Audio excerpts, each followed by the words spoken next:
I've been seeing something though, and again, I'm talking about the vaccinated population in particular, that there's a bit of a lag in the psychology in some groups of people in how they're thinking about COVID.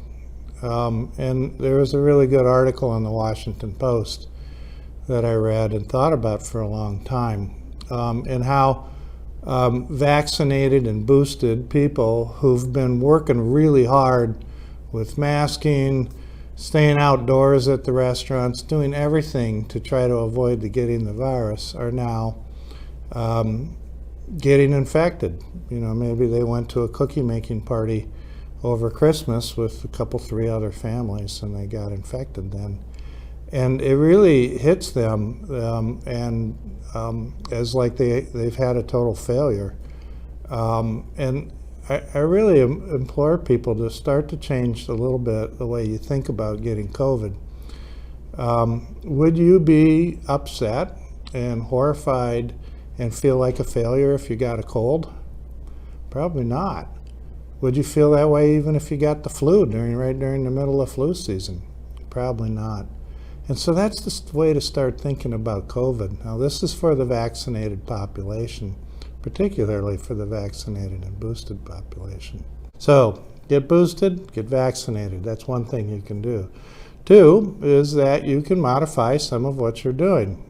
Do we need to come back to a total lockdown like we were at the very beginning of the pandemic? No, I don't think so.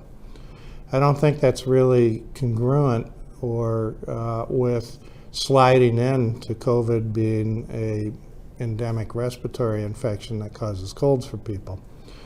But so if you want to have a New Year's celebration, you can have it. I'm not saying party like it's 1999, to quote Prince, but you know, if you want to get together with a couple, three other families, and you know their vaccine status, I think that's fine. Can kids go to school? Yes, I think they can. What's going to determine whether schools can stay open or not is really going to be the impact of Omicron and COVID on the workforce. So, you know, how many teachers can come to work? How many substitutes can you get in when people get sick?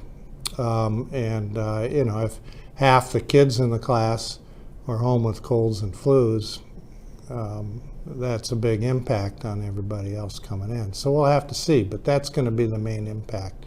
That's going to be the main thing to watch for schools, is operations and how Omicron and COVID affects the workforce. And then, but you know, other than that, you need to wear your mask, continue to wear your mask when you're out and about, and think about what you're doing. Do I really need to go to that book club meeting this month? Maybe I'll skip it. Maybe I'll do it virtually. So those are things that I think that people should be thinking about for the next month.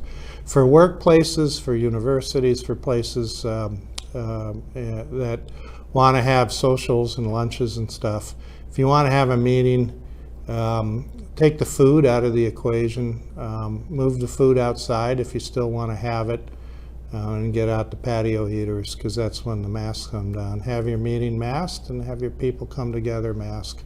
Try to keep the size down. You know, if you're starting to get up over 50 to 100 people, it's probably too many.